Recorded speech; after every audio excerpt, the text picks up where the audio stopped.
Well, g'day everyone and welcome back to the channel. On this week's episode, we're heading towards Alice Springs, but there's one very important pit stop we need to make along the way because we have some unfinished business in Kings Canyon. So go and get yourself a cold drink and get your feet up for the next 20 minutes or so. Come and join Ali and I for the adventure. Hi, I'm Steve. And I'm Alison. We decided a couple of years ago that we'd work hard and save all of our money and start living life on our own terms. So we bought a caravan and hit the road on a trip for two all around Australia. So why not come and join us every week for our adventures?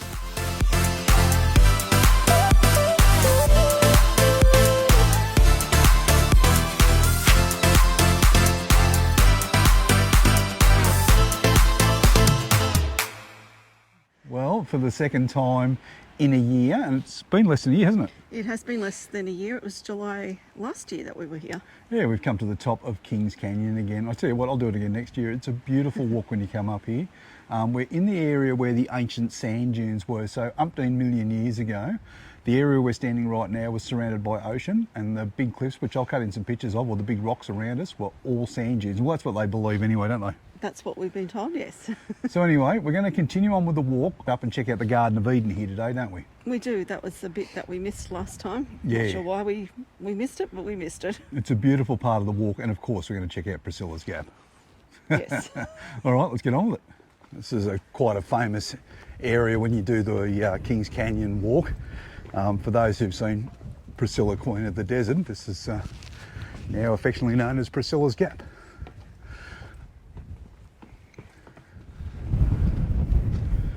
Alison, Queen of Kings Canyon, here she comes.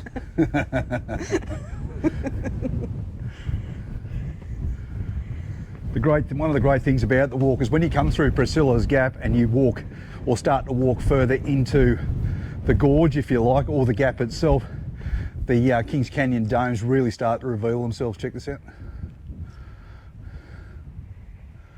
And they go as far as the eye can see.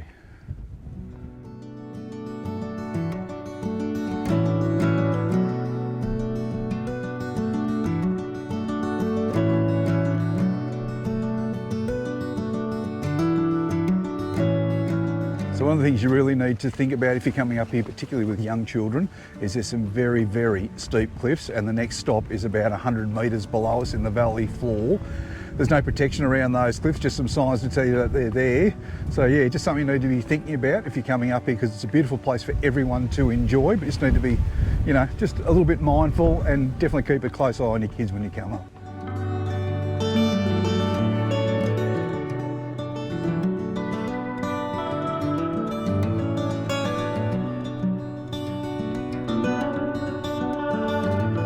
That we really enjoy about Kings Canyon is when you stand on this side of the canyon, you get a real red rock on one side. When you go over the other, because the sun's in a different position, it changes colours completely, even though the rocks are all the same colour. But it's a stunning thing to see, and I'll show you when we get onto the other side the last piece of the cliff face to fall off, which happened nearly 100 years ago, but you can still see quite a big scar on the rocks from where it come down. All right, I don't know if you're able to see it or not, but straight down there you'll see a platform. That is the end of the Kings Creek walk. Now that's the easiest one you can do here. It's about a 45-minute return walk from the car park. It doesn't come up any of the hills, you just walk up through the valley into the creek. As you come along the track, you'll come to a turn-off that points you up towards Cottrell's Lookout. You just cross across the domes here and follow the track around. It's about 600 metres to get around there. It takes you to the inside of the junction in the gorge. It's a fantastic walk to do. We're going to give it a miss today because it's extremely windy, but I'll cut in some footage of what it looked like when we went up there last year, because there's a beautiful view when you go out there, isn't it, Al? It is beautiful, yes. Yeah, it's well worth it. A bit blowy today, I think. Yeah, oh, the wind's nearly blowing us off our feet here. So we're going to go down into the gorge now, and then we'll come across onto the part that we wanted to see, which was the Garden of Eden. Yes.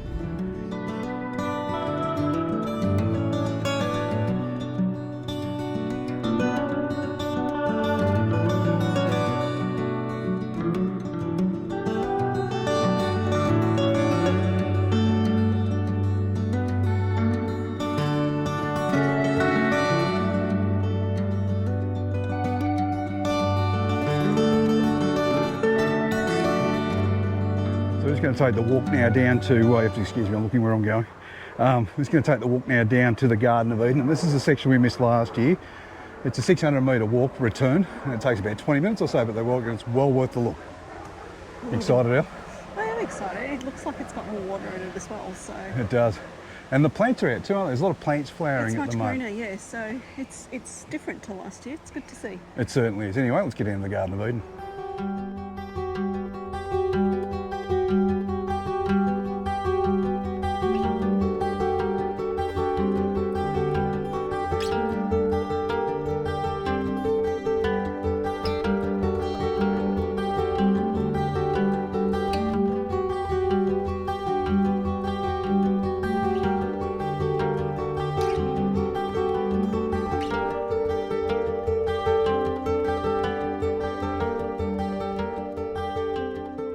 Come down into the Garden of Eden. Geez, I'm really glad we made the effort to come back and check this out. Yes, so am I. It's quite beautiful. It is. I'll cut in some footage while I'm talking, but it's a beautiful place to come and see. And in fact, we actually did see it last time we were here, but we saw it from above because when we done Cottrell's Lookout last year, and I'll just cut in some footage of that, we actually looked down into it, which you see from the top of Cottrell's. That's what we didn't do this year, but a beautiful place to come down and see. And we got the opportunity to catch up with, again, Mick and Jody from the Gong, who we met at Curtin Springs. Yes, we've crossed paths again, which is good. Just on a quick conversation, looks like we're going to be crossing paths a few times on our way up into Darwin. We look forward to that. It'll be great. We'll get out and have a beer, even though he's a bloody St George supporter. Anyway. I know, he was talking it up. Unfortunately, the Panthers won't be playing St George while we're hanging around in the same area. All right, we're going to get back to the trail and start heading towards the southern side of the walk, which is just as spectacular as the north.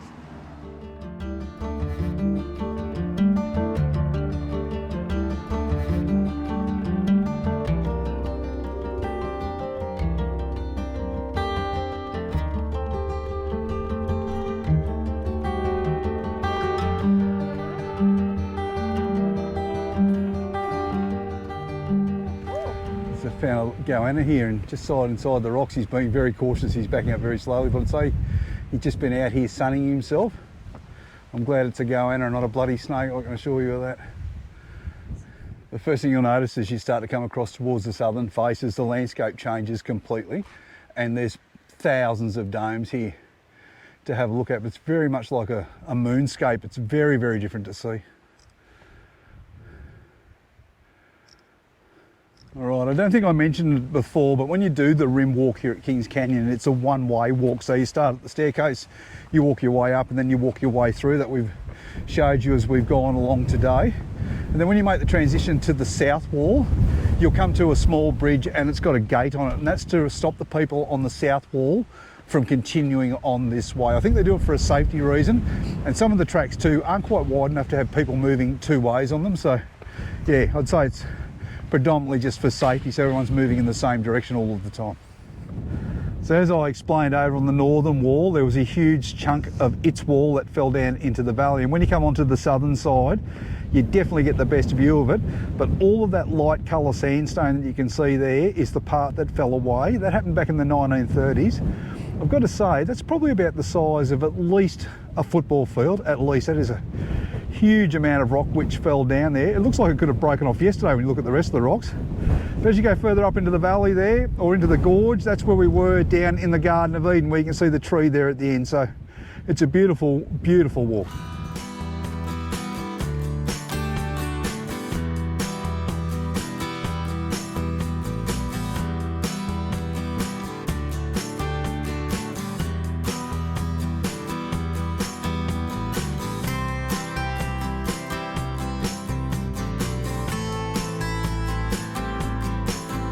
Come into a section of the walk on the southern side, and you walk through this area that's just full of cycads, but this one that's in front of us here is enormous. It's very hard to describe how big it is. It's as big as anything we've seen in rainforests up north. It's just amazing that it survives here, considering that there's no real rainfall, although there's a lot of water that's absorbed into the sandstone here, so I can only imagine that a lot of the nutrients that are coming up to feed the plants is coming up through the ground itself.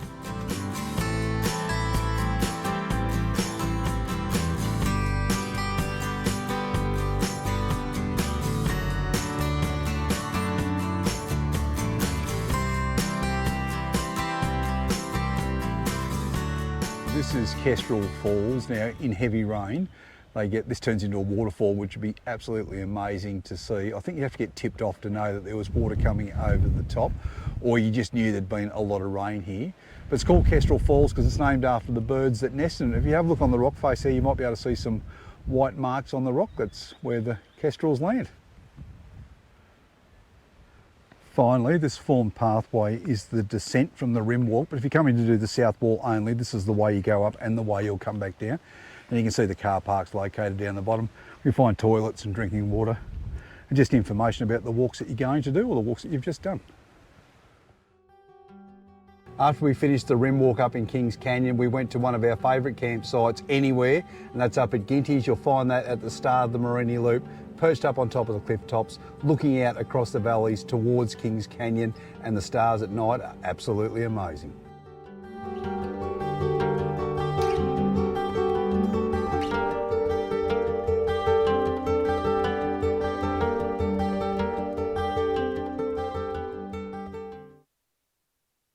We said in the intro, this week we're in Alice Springs. Well, we are for a few days anyway. We want to get to the West Macs and go and check out, Ormiston Gorge and all those sorts of places, and also have a bit of a look around Alice while we're in town. But we've come to stay at the Temple Bar Caravan Park, which you'll find about 10 kilometres out of Alice Springs, or a 5-minute drive in.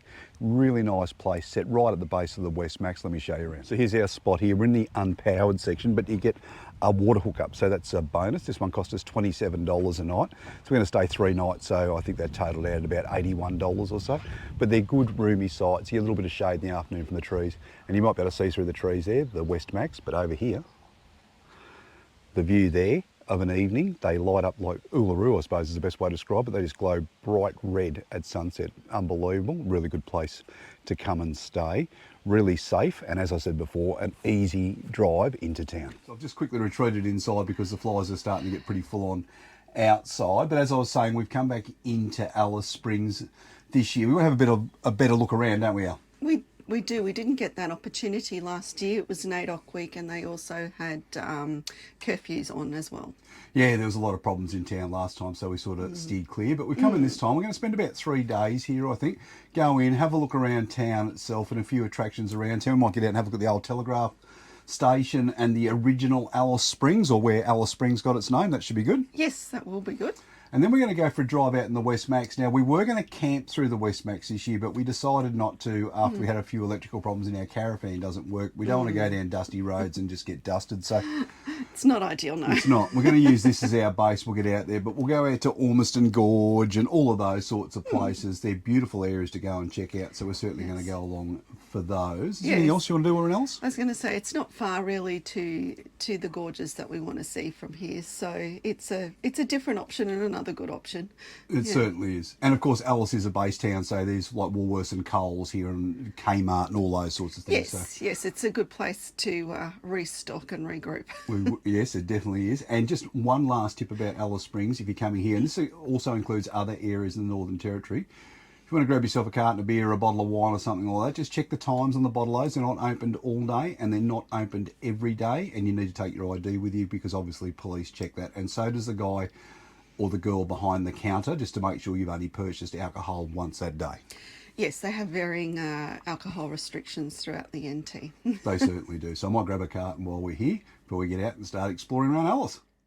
So our first visit is to the Alice Springs Telegraph station, and it was a real step back in time. It was originally built back in 1872, and it was very important as a part of the Overland Telegraph line. It was an amazing project which finally connected Australia to the rest of the world. Before the telegraph station, it took months to send a message overseas because it had to go by ship. But once the telegraph station was in, you could send a message and you could get a reply from London in just a few hours.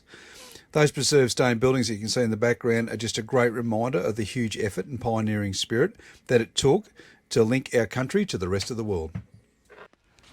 Well, this was really interesting and totally unexpected when we come down to the telegraph station today. But the area that you're looking at here was discovered in 1871 by the telegraph surveyor, and he named the place Alice Springs. And today, as we know, the township's called Alice Springs, but he named it after his mate's wife, whose name obviously was Alice. But it's a great place to come down and visit. There's still water in here today. It seeps up through all the sand and things that is below our feet and maintains a permanent water source.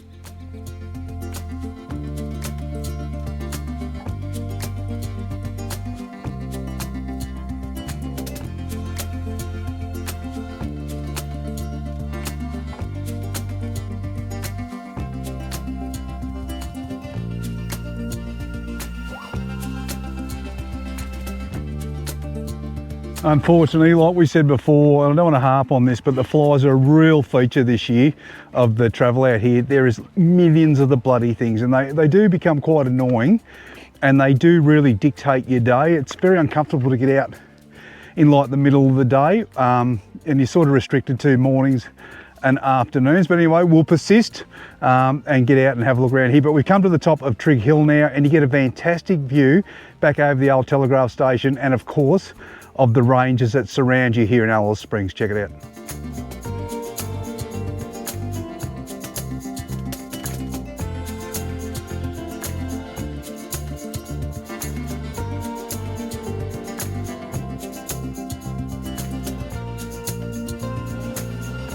So if you're looking for something that's different to do when you come into Alice Springs, head out to the old Telegraph station. You can do the tour around the station. Just grab yourself a ticket inside the cafe when you go in. Come and have a barbecue or a picnic here in the beautiful picnic grounds. Maybe grab yourself a drink of water out of the original springs here in Alice Springs.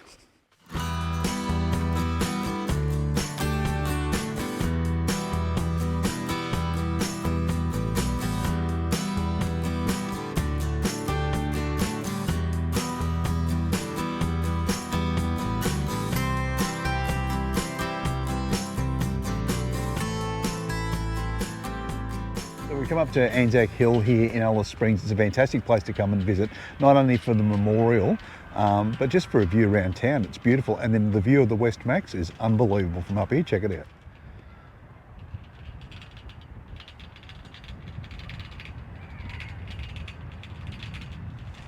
I must say that the view around Alice Springs across the ranges is one of the most unique views. It's one of the prettiest towns that I think we come to in the Outback.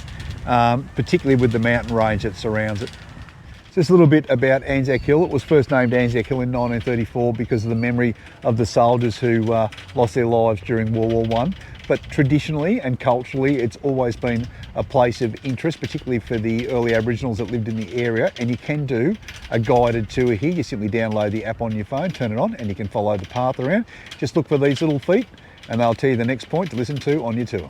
One thing that's very common when you're in Alice Springs are these CCTV towers. They are absolutely everywhere through town, even up here at Anzac Hill. So if you don't like being watched, Alice Springs might not be the town for you. Well, that's it for this week's episode. Ali and I really hope that you enjoyed it. Come and join us next week when we go and explore the magnificent Ormiston Gorge. You just have to see it. Just set an alarm or a reminder or whatever it is that you do on YouTube and come and watch next week's episode because it is beautiful. If you like today's episode, make sure you give us a like before you go. If you have any questions or comments on today's episode, hit us up in the comment section. And of course, as usual, if you haven't subscribed to the channel, please consider doing so because it really allows our channel to grow. But until next Saturday at 7 o'clock, you guys have yourselves a great week. We can't wait to see you. We'll see you then.